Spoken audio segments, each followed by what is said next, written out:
is the Louie Tee Network.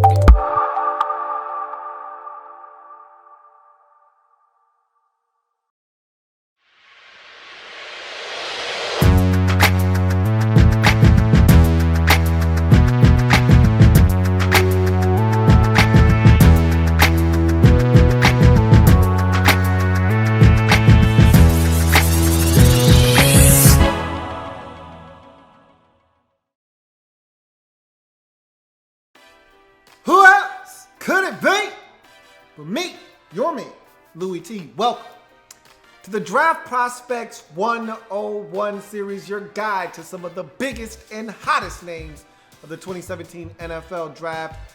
I'm here to talk about one of the most intriguing and polarizing quarterbacks in the 2017 NFL Draft. If you're looking for a guy with all of the measurables, all of the talent necessary to succeed at the next level, then this is the man for the job. I'm talking about Texas Tech quarterback Patrick Mahomes II. And Pat Mac looks like a guy that could potentially be one of those quarterbacks that shoots his way up draft boards because someone's going to become very polarized and fascinated with his skill set. The guy has a cannon for a right arm. Let's talk about Patrick Mahomes II and what he brings to the table in his Draft Prospects 101 breakdown. And so let's jump into Pat Mahomes and talk about why this is a guy that could sneak into the back end of the first round. I don't think it's likely, however, but we've seen stranger things happen. And in a day and age where teams are desperate for quarterbacks and they kind of get pushed up the draft board because of necessity, you could see a guy like Patrick Mahomes sneak in the back end of the first round. Still think he's a second round quarterback, but you just never know. We'll see what happens. But I tell you what, he's got an intriguing skill set. Speaking of which, let's jump into his pros and talk about why Patrick Mahomes could end up being a first round pick in the spring 2017 NFL Draft.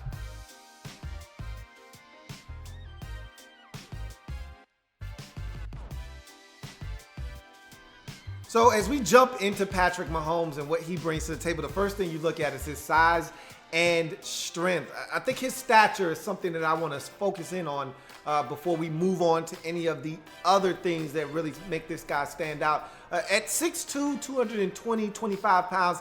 Look, I looked at him, watched him on tape at Texas Tech. I'm telling you right now, he looked bigger than 225 pounds, which is what he weighed in at the combine, but he was listed at Texas Tech as a 225 pound quarterback. He looks like he's about 230, 235 when you watch him on tape. I thought he was a little bit bigger than what I saw at the combine. He looked a little small at the combine, but again, you know, sometimes guys get into the best shape of their lives for the combine. That may not be his true actual playing weight, but it doesn't matter.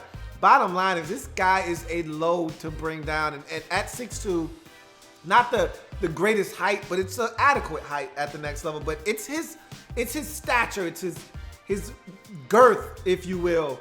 He's not a big, wide guy, but he plays like one, and he's and that's why I said, seemed like more of a 230, 235 pound quarterback, more so than a 220, 225 guy. Because when you watch him on tape, when you watch him playing, guys have a very hard time bringing him down on first contact, sort of like a Ben Roethlisberger, sort of like a Donovan McNabb, sort of like a Drew Bledsoe. These guys are the bigger quarterbacks. Now, again, he doesn't fit into that mold in terms of size. You know, Bledsoe was a 6'5 quarterback, Roethlisberger a 6'5 quarterback, but he's got that width about him. And I tell you, like I said, that 225 doesn't really do it justice. I think he's more of a 230, 235 pound quarterback, but in any event, hard to bring down was Patrick Mahomes, and I think a lot of that has to do with his size, and more importantly, I think his stature and his strength as a quarterback when he has the football in his hands.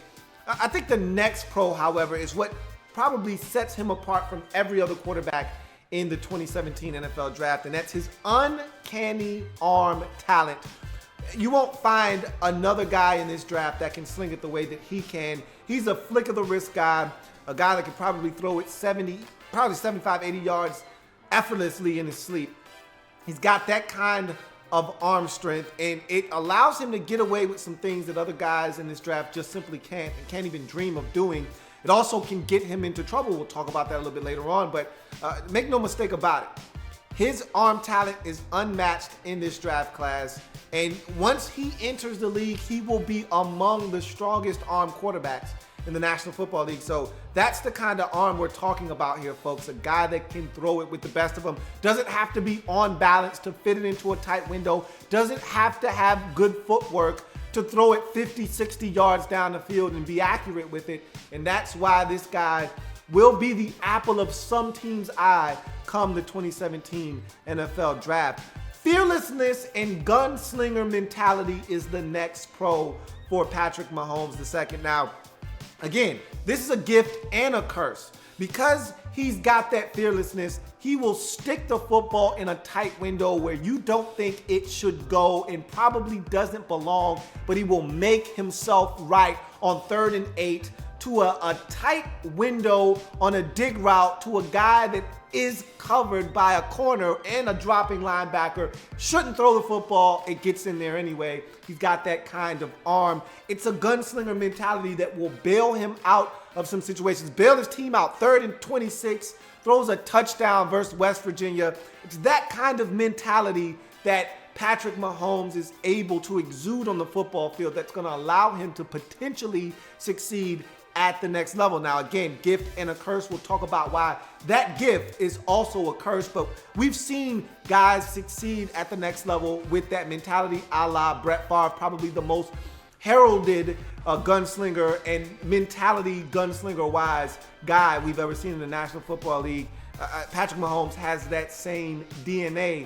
Can he pull off the same types of tricks that we saw Brett Favre do for years that made him ultimately a Hall of Fame quarterback in the National Football League? Escapability is the next pro, and I think one of the best things you will see on tape with Patrick Mahomes, or at least the funnest that you'll see, is that even a word? I'm not sure.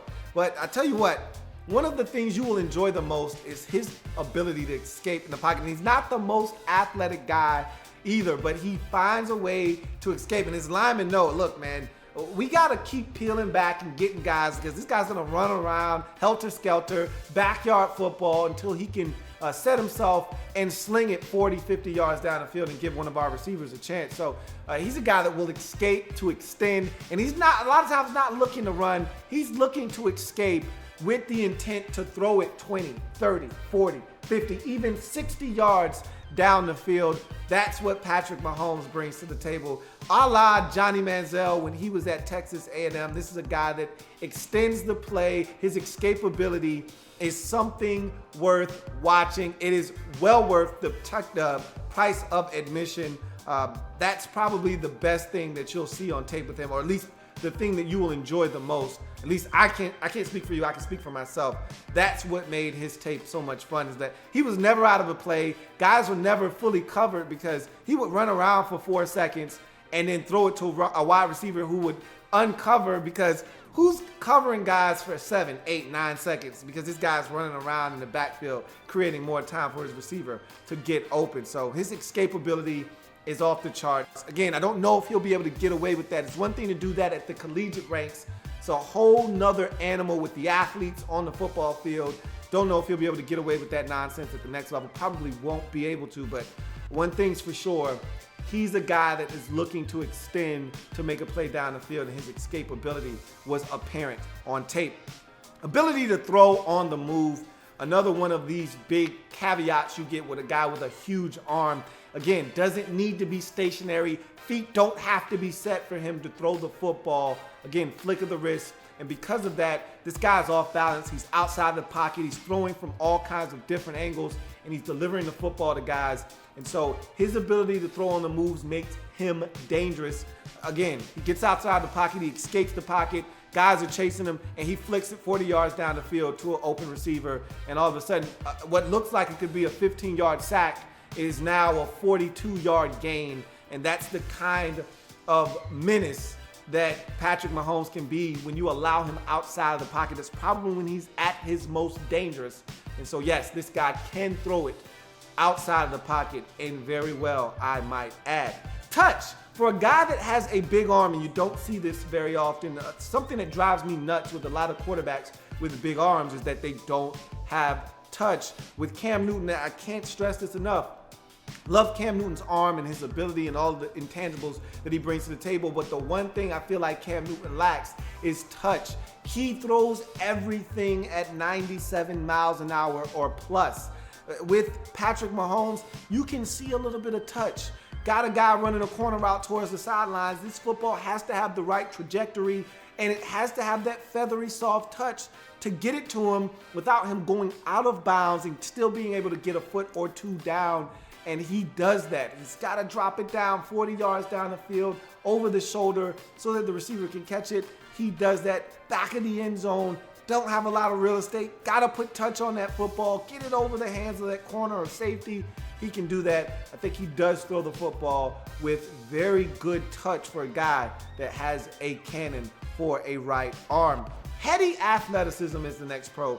This is a guy that, and heady athleticism is different than just flat out raw athleticism. Nope, he's not Mitchell Trubisky. Nope, he's not Deshaun Watson in terms of athleticism in this draft per se, but he is a guy that can move, will move, and why I say he has heady athleticism, he's able to escape pressure, but he's also very smart in knowing down and distance and what he needs to do. If it's 2nd and 10, he's not looking to take a shot and pick up 4 yards. He's gonna slide and live to fight another day. Whereas a lot of these quarterbacks you'll see, they're lowering shoulders, they're taking unnecessary hits. This guy isn't looking for that kind of contact, and as a quarterback, you don't want to look for that kind of contact, especially at the next level where these guys are bigger, faster, stronger, and they're trying to tear your head off. You wanna get down and protect yourself. He knows how to do that, and he's not afraid to do that. Very heady, but then with the game on the line, 3rd and 4, he's willing to dive, put his body on the line, and pick up the first down. So it's heady athleticism. He's good 'nough athleticism-wise. He's a good enough athlete to get out of the pocket and extend or scramble and pick up yards with his legs. 4'8", 40 guy, so he's not slow, but he's not the fastest guy either, but he's got enough athleticism and he's very smart. Heady athleticism is what I call it. I think that's what Patrick Mahomes has in his arsenal. And finally, toughness. This is a guy that when you talk toughness with the quarterback position, I don't know if you're going to find many guys in this draft tougher than Patrick Mahomes. Here's a guy that dealt with a number of injuries last year, played through them, helped his Texas Tech Red Raiders get to a bowl game and to win a bowl game. So this is a guy that is fearless, takes shots, gets up, dealing with injuries, multiple at one time, still going out, suiting up, and doing what he has to do, whether it's taking a shot to be able to play in the second half of a ball game. At certain points, this guy's shoulder was not even functional. He would have to take a shot so he could go out and perform. So this is a guy, you're talking toughness, you're talking Patrick Mahomes at the quarterback position in the 2017 NFL Draft. We go from all of those pros and things that I really like from Patrick Mahomes to the things that I think he's got to work on. Let's talk about cons, and there are plenty with this young quarterback going to the next level.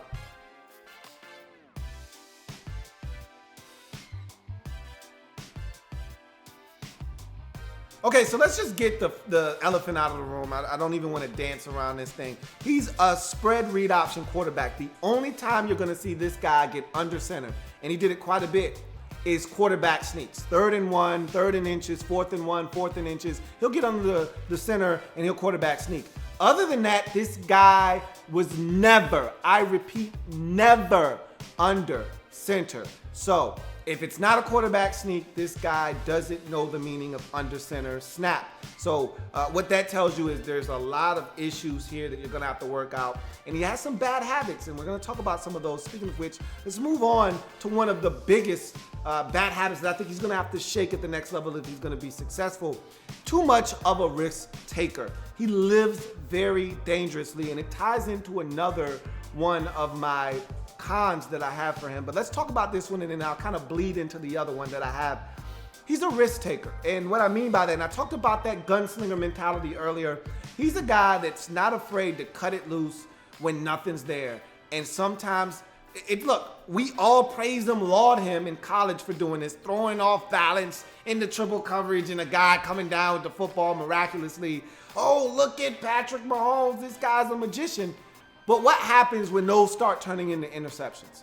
that's when I have a problem, and it's going to turn into interceptions. He's going to make more mistakes at the next level if he continues to throw the football up for grabs, if he continues to throw off balance into double coverage, if he continues to try to fit the football into tight spaces. Where he got away with it at the collegiate level, I'll give you a great example. Versus West Virginia. I talked about 3rd and 26. He just tosses it up. And in a 3rd and 26 situation, throwing it into the end zone, I really don't have a problem with that because if it's incomplete or it's picked off, you're going to have to punt anyway. So I didn't really have a big deal. It wasn't a big deal for me. They weren't in field goal range. So, okay, I don't have a problem with that. But the safety is in great position. It's literally a Hail Mary of sorts. And the safety literally watches the football come, falls down, and it's a touchdown. And so in a situation like that at the next level, maybe it gets in there, but it's probably going to be picked off. And you can't make those types of mistakes. But it's not just limited to 3rd and 26. He will do that on 2nd and 8. He'll do that on 1st and 10. He's a guy that if he thinks he can fit it in there and he's got such a big arm, that he'll try to take risks that are unnecessary and can get him in trouble at the next level. So the one thing he does have in his favor is that he throws the football so hard with so much velocity. A lot of these DBs aren't going to be able to come down with the football, but if you take a chance against the wrong one, or one of these passes gets batted into the air, which will then slow down the velocity and give a guy that really can't catch a chance to come down with it, he's going to make some mistakes at the next level. He's a very, very big risk taker, and I think that's going to get him in trouble at the next level if he doesn't scale that back just a little bit. Which leads me into my next con, and this one is a big one for me. Situational awareness. In any sport, you have to be a smart player. Football player, basketball player. A wise man once told me, you show me a smart player, you show me a guy that I can coach. You show me a dumb football player, and you show me a guy that I can't work with, okay? Smart football players are the guys that are going to help you win football games. Point blank, period, in any sport, really. Smart basketball players got to have smart basketball IQ. I watched a game in the NCAA tournament a week ago where a guy, they're up 1, doesn't know, and again, situational awareness, doesn't know his team's up by 1, fouls, sends the team to the free throw line, they make 2 free throws, that team ends up losing the game. So you gotta know what's going on, high IQ, situational awareness. And Patrick Mahomes, and I'm not saying he's not a smart football player, but you gotta know down and distance, you gotta know what the situation is at this time and juncture of the game. I'll give you an example. They're playing against Oklahoma. And it turned out to be a whale of a ball game, a shootout. I think the score ended up being something like 66-59. So you lose by a touchdown. And here's the situation right here where you just can't have this. 9:30 left in the second quarter. You're at the 9-yard line of Oklahoma. 1st and goal, okay? And it's 45-35 in the second quarter. And you know where this is going, so you can't make these types of mistakes. This guy throws it up for grabs on 1st and goal from the 9, and it is picked off. Off his back foot, being pressured, throws it up for grabs. Picked off by Oklahoma defender. You lose that game by a touchdown. That could have been the touchdown. Maybe on the next play, maybe on 3rd down, you score a touchdown. Who knows what happens? You didn't give yourself a chance because you took a risk that was unnecessary in a bad spot where you can't afford to make a mistake like that off your back foot because you're being pressured. You think you can just throw it up there and your guy will come down with it, and it didn't happen. In fact, it was picked off, and that was one of the big plays of that game. So again, situational awareness, not taking risks unnecessarily. Those are things that he's going to have to erase from his game if he wants to be any type of starter at the next level. Extremely poor footwork is the next con.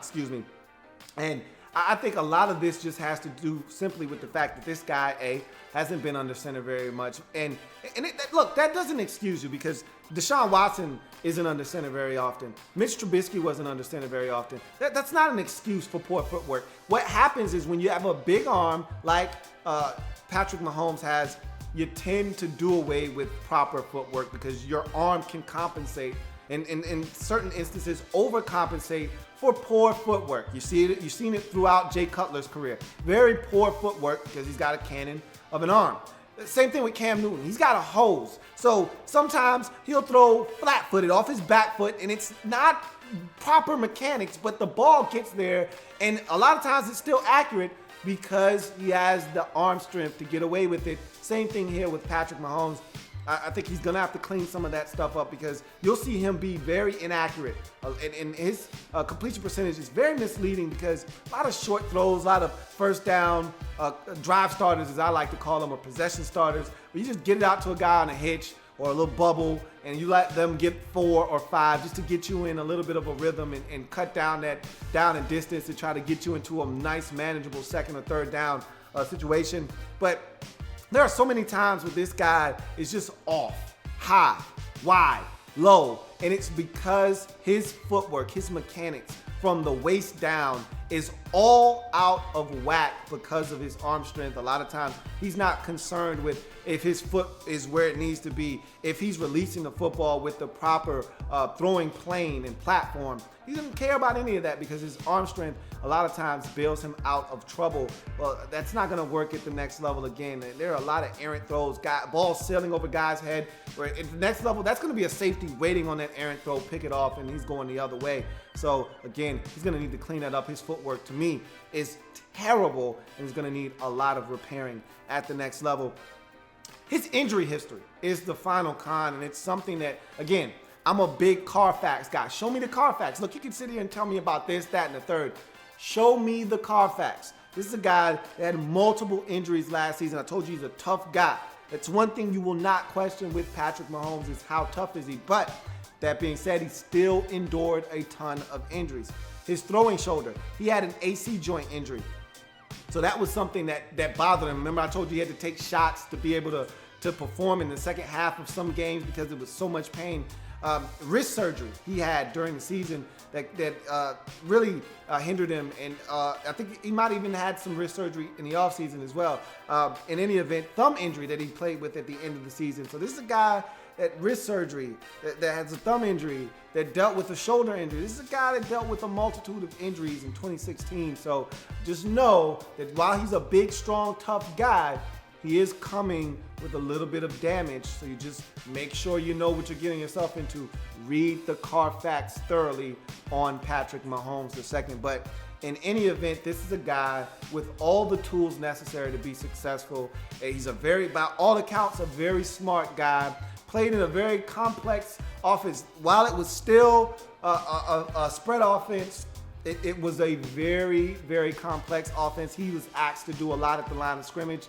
They were very quick, up-tempo offense, so he was getting guys lined up. I think this is a guy that can and will learn at the next level, but at what rate, and will he apply what he learns to the football field and be able to become a much better, more polished passer of the football at the next level, because all of the tools are there for him to be successful. But again, he's going to have to make some very drastic changes to some of his game if he's going to succeed at the next level. That's Patrick Mahomes II and his draft prospects 101 breakdown. If it happens in the National Football League, whether big or small, we cover it all here on the Louie Tee Network, And so come back and join me, because we got one more quarterback to break down, and then we're going to switch gears, start talking about skill guys, running backs, receivers, tight ends.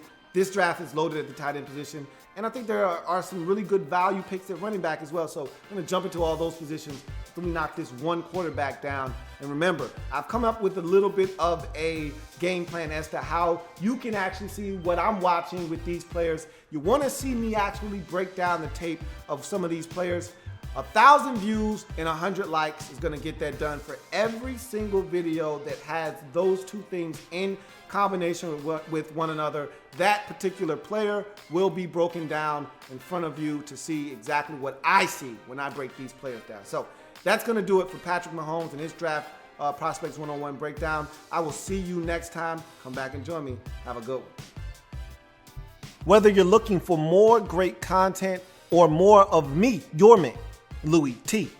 Follow, like, and subscribe to the following social media platforms of mine.